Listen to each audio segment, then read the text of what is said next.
Greetings from Bangkok, Thailand, and welcome to 30 Minutes Promoting Unity and Diversity with Wanny Angerer in Moving Cultures. Our guest, number 83, is from the United States, based in Spain, but she has lived in several countries across the world. And her name is Elizabeth Gex. How are you, Elizabeth? Fine, thank you. How are you today, Wanny? It's nice to see you. The same. I'm very happy that you accepted our invitation to talk about your life, your journey, your future plans, and your music. Yes. And the first question is, who is Elizabeth Gex? Well, let's see. Elizabeth Gex has been living abroad. She grew up in New York City. I grew up in New York City. And I had a very, very stable but very diverse upbringing. New York City is a very rich place culturally, and my mother was so delighted to live there, and we took full advantage of everything that the city had to offer. So that was really a lucky thing for me. And I've been living abroad for 29 years now. It's hard to believe it's been that long. Most of those years I've been in Spain. I've been living in Spain for 20 years at least now. But I've also lived briefly in Canada, Germany, the Czech Republic, and France.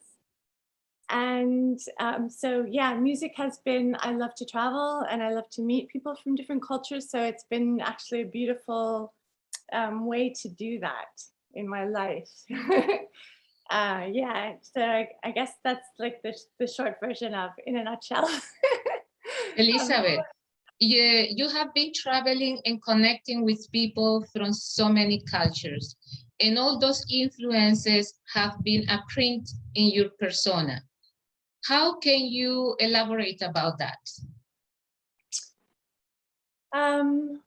Yes, I guess so. When I left New York City in my 20s to start living abroad, it was, yeah, I went abroad to sort of try to see what it would be like to live in different places, in different countries, in different cities, both to work there and just like socially, to feel like what it would be like to live in those places. And so each country is really, really different. Yeah, and so little by little, yeah, I went to Spain at first and only stayed briefly, but I kept coming back to Spain. And the last time I moved abroad from Spain, I went to France, and that's when I realized that actually I had become somewhat Spanish, because instead of experiencing Paris as a New Yorker or somebody from the north, a northern cold country in a big city, I was experiencing it as somebody who was used to Spanish culture. And it was hard. So I finally moved back. Yeah. Elizabeth, but practically this is one of the topics we are covering today, unity and diversity. How so many influences start to take a priority place in your behavior, in your way of thinking, on the music you perform, on the ideas you have about the world. Let's talk about your connection with social causes. Yes, so having lived abroad as an immigrant, although a privileged immigrant, because I've had, most of the time I've had papers, and most of the time I've had some type of work. It's obviously very eye-opening. There's also the fact that my mother, she worked as an ESL, English as a Second Language teacher, for 40 years in a community college in New York City, and she lives in the most diverse neighborhood there in Queens. And so also when I was a child, getting to know her students was very eye-opening and very inspiring. And so what I've noticed lately in Spain or in Barcelona is that I've been drawn to the immigrant communities, because I have a lot of empathy for some of the difficulties that they find themselves in. And I also feel that, yeah, the connections that music offers are very valuable as a way of making them feel more welcome and participatory in the communities in general. Yeah, it's very it's exciting, but at the same time, it's very moving, because when you start to do this kind of work, there is a lot of things you start questioning about yourself and about the way you do things. Can you tell me about that? Yeah, question. Well, it makes you aware of what you do have and what you have to offer, what you have to share in terms of experiences, and in terms of compassion, and in terms of humor and camaraderie, companionship, yeah, friendship, all of these things. The other thing I was thinking about in terms of like, we'll talk about this probably later more, but in terms of like musical genres that I've gotten to know because I've lived in the countries where I've lived, flamenco is a big example of that, where I really liked it before I moved to Spain, but I've had this whole journey of starting to learn it and starting to play it since I've lived here. And it's interesting also with the culture, like culture brings out, like you have affinities to certain aspects of different cultures. And it also cultivates certain parts of your character or your personality. Sometimes more than you realize. When I went to Paris also, this was another thing, like I realized like, oh, people were so naturally extroverted in Spain that I could be somewhat of an introvert and still have a great social life. But when I went to Paris, I was just like, oh, I'm gonna actually have to like work on myself and change the way that I act, or else I'm not gonna have any friends. That makes you very aware. Or the other thing, I have a friend from here who moved to Sweden 1 year with her husband and revolutionized the whole parents of her children's school because she was like so social. And so yeah, it's fascinating. I love it. Yes, Elizabeth, another thing that I would like you to tell us is compassion. It's a word that is so difficult to explain. And I think art is a great element to make people understand how compassionate can change societies and can connect people to a different level. How can you elaborate about that specific word, compassion? So I think the first thing is to realize that compassion is really different from pity, or for like, right? It's not that you're feeling sorry.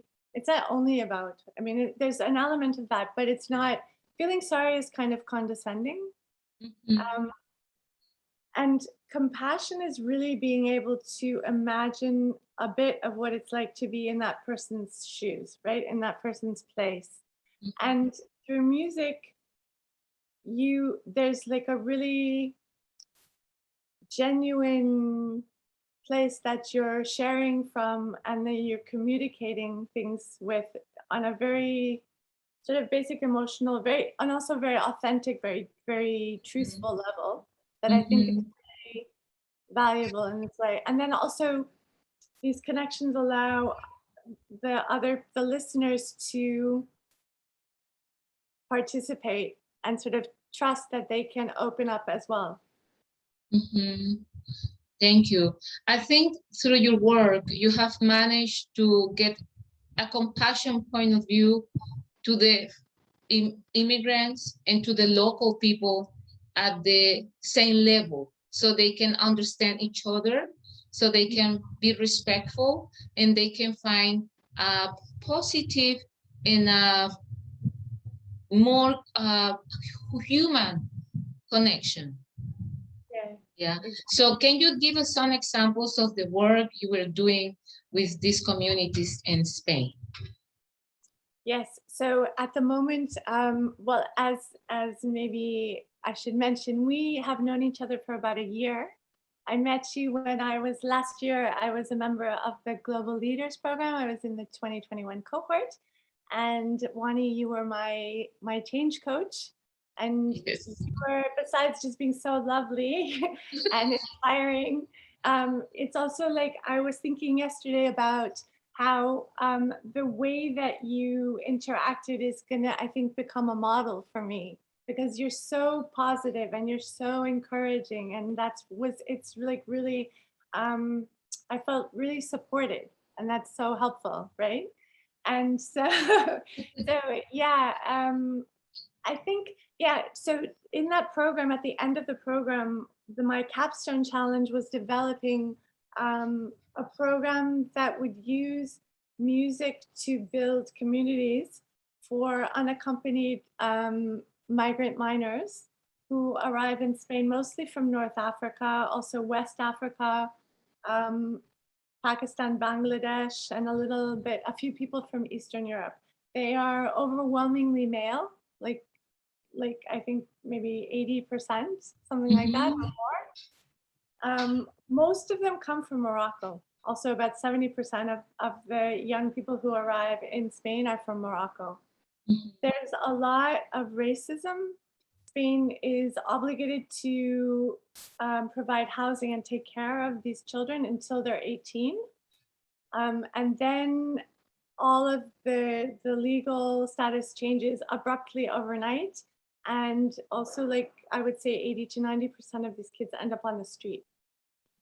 And so this is when I was volunteering a year ago in the summer at a program called Migra Studium in Barcelona that Mhm. works with immigrants. I met some of these people who had been through some of this experience, and also the fact that um, the kids and also immigrants in general from certain parts of the world, they have to be able to support themselves somehow magically for 3 years before they can apply for any type of residency that would allow them to work legally. And that's so unrealistic. It's so unfair, really.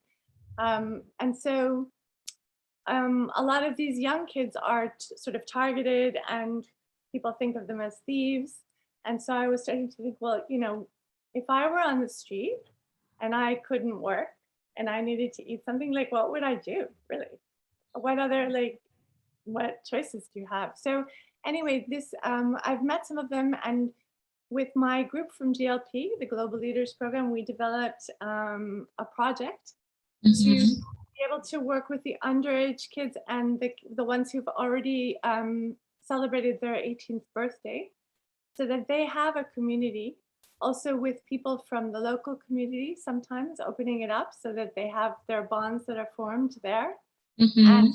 um, yeah, and to give them other types of support, just like food when they come to the meetings, that maybe they can have pro bono legal advice. Mhm. um, Obviously work with the local languages, Spanish and Catalan, um, and just be able to give them.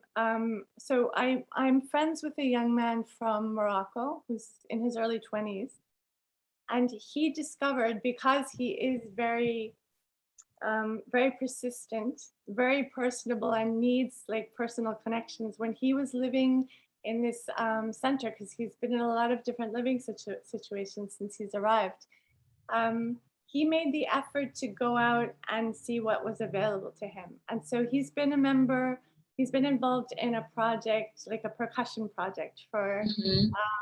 2 years now. And he's explained to me like how important it was simply to have, for him to know, like, it didn't matter what was going on, what else was going on in his life, but to know that on Monday evenings, like, he had this place to go where everybody was happy to see him. He could talk to people, he could connect, he had friends. Just that was so Mhm. important to him. Mhm. So yeah, so I'm I'm in contact with different foundations and a local government official in a neighboring town to Barcelona. Um, yeah, be able to launch the pilot project of this. Yeah, which is called Beautiful. Puente Creativo. In case. Yeah, but things are moving. People who is going to be beneficiaries are already in your circle. You are practically being there as an insider, Mhm. and Little that's so, yeah, that's also very reconforting for this population and for yourself as well, because living as a expat or a foreigner in Spain, of course you also will like all the people who is in this society to be able to communicate in a more effective way. Yeah, And when I was teaching Spanish a year ago, because mhm. that's what they asked me to do at this foundation when I offered to volunteer. And I said, okay, I mean, I can teach English, but you want me to teach Spanish? Okay. But I felt like in some ways that was very inspiring for the people I was teaching to see that, yes, I had been through that and I was doing this now. Yeah, and I think that's practically the point of unity in diversity, because we are so different. We have so many capacities that not necessarily are the same or not in the same level, but when you put them together, you can construct, a better platform. Yeah. Because from the place these people is and the place you are and the other people from the community are, you need everybody, That's isn't true. it? At the end of the day, we need everybody. Elizabeth, can you try to tell us how was your time as a student of music and your vision of the world? Because I think it was completely different than what it is now. Or was Okay. more or less attuned? All right. So I started. My mother signed me up for all these different alternative pedagogies when I was a child because she was a teacher and she was really interested in all these things. So I happened to be very young when the Suzuki method arrived in the United States. And she was also very smart. She's a very smart lady. And so instead of saying, you're going to study the violin, which might have been a problem with motivation later on, she put me in front of the television when there was a program on of all these young kids playing the violin. And at the end of the program, I said, hey, Mom, I want to play the violin. I thought it was my idea. And so I went into that. And for her, she was really interested linguistically in how they taught the instrument, how they taught music to such young children, like the way that they learn their native language. But in the end, I loved music. I fell in love with music and I loved being with those people. That was my tribe, right? And so, and then I went on and I studied in different situations and had different types of experiences in sort of like higher classical education, where I was then more and more interested in, I started as a violinist and then I wanted to play the viola as well. I studied viola with Kim Kashkashian, and then I wanted to learn Baroque violin. So I studied Baroque violin with Stanley Rich. I have always had all of these interests, for better or for worse. And then I went to Juilliard, and Juilliard is much more open to different styles today than it was when I was a student. I kind of wish that I could go back and study there now. I was just like the odd one. And then I went and started a doctoral program in a very small at Stony Brook University, which is part of the State University of New York. And it was a very small department where and I was a graduate as teaching assistant. And all the members of the faculty really genuinely liked and supported each other. And so it was okay for me to go talk to the Arthur Haas, who was a harpsichord teacher. And it was okay for me to talk to like all these other people. And also learn from my fellow students, right? And so then you know, as a child, I'd gone abroad to Costa Rica or to Europe on exchanges, but I had this sort of burning curiosity to know what it would be like to live in a place. It's a really different perspective. It's totally different. And so when I just started when I was 26. There was this orchestra in Spain that was starting up. It was 1992, which was the year of the Barcelona Olympics and the World Expo in Sevilla. And they founded this new orchestra in the northwest of Spain, and they had auditions in different parts of the world.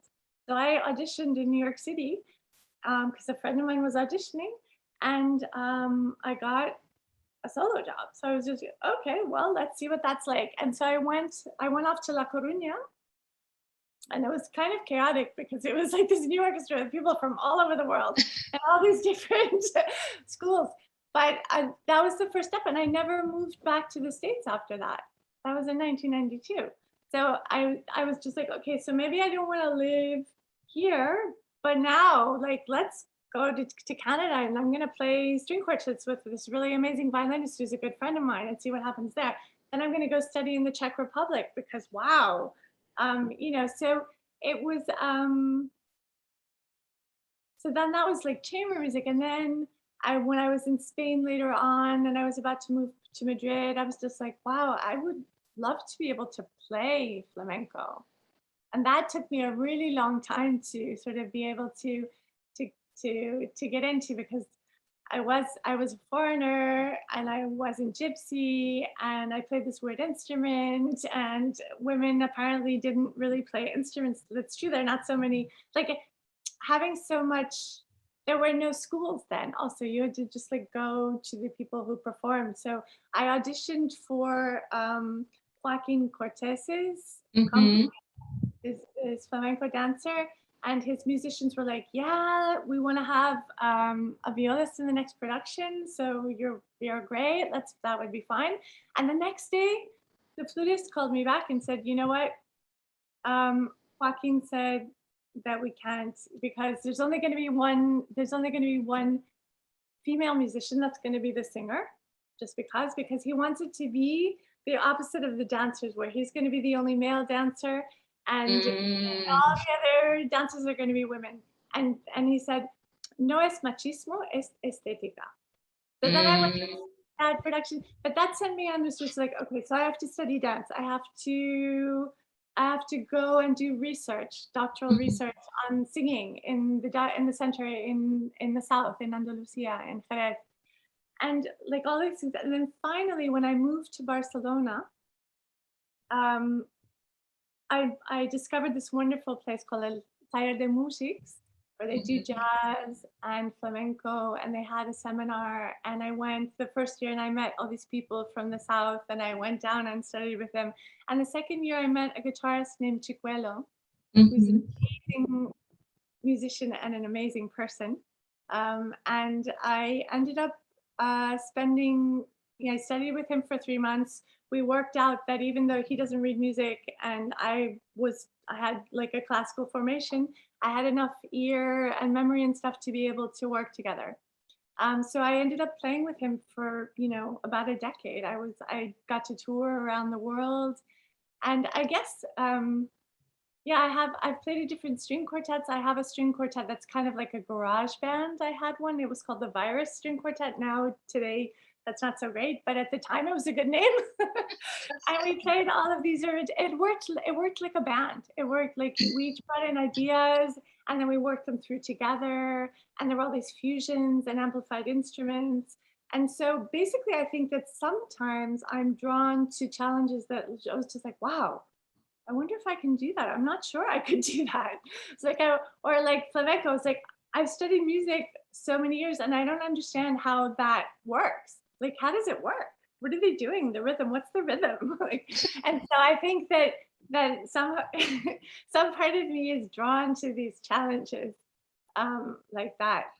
And And I think that you also are very prone into the flow. because all the experiences you've been telling me from going to school and the way your mother was actually guiding you in a silent way, and then you going into these exchange experiences and then exploring, you exploration is a good skill that you have actually nurtured. And I love what you are telling us, Elizabeth, because this message will also encourage parents and students, you know, to understand that is something more than the pure education. Is motivation, is also the love of learning things that sometimes don't have anything to do with the space of academic orientation, isn't it? And I think flamenco, like you say, is intuition. And I think you have been connecting to this intuitive part of you. And it's beautiful. The Chicuelo, like you say, he comes from a different style, from a different school, because he comes from the tradition. You come from the academia, you know, in a little bit more restricted, but the love for the music or for the flamenco has put you together into a relationship, you know, so many years. And I think this is the moment when I'm going to ask you, please, probably to play something for us.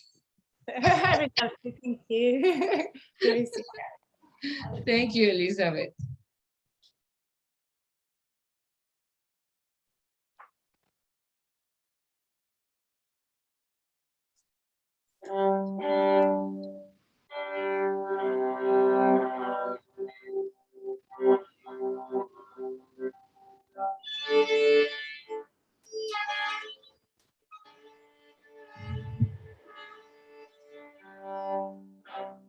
Okay.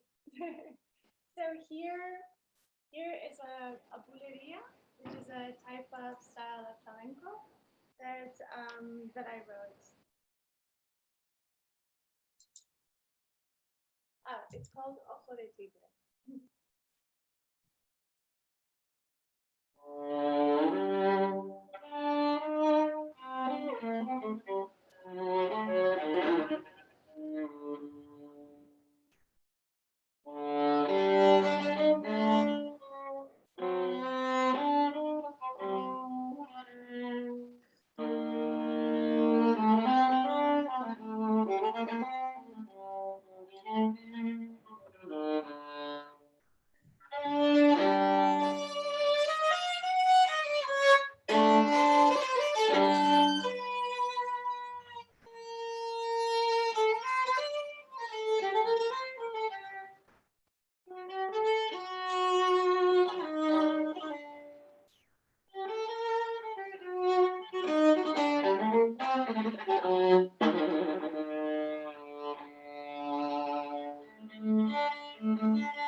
Love it. Thank you, Elizabeth. We already reached the 30 minutes of our conversation, and it's a beautiful way to practically conclude.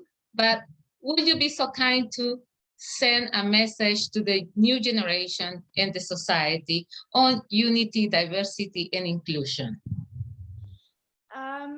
I guess my message to you is don't be afraid to try things, even if you have no idea what will come out of it, because you never know. If you don't try, you'll never know. Yeah. Thank you, Elizabeth, for your work, for your love for humanity, and for always finding the positive side of things. Thank you so much for your invitation. It's been lovely to speak with you today. They say all the best and keep shining and bringing light and happiness to so many people around the globe. Musical kisses, Elizabeth, and stay healthy and strong. Yes. See you later. Bye-bye. Bye.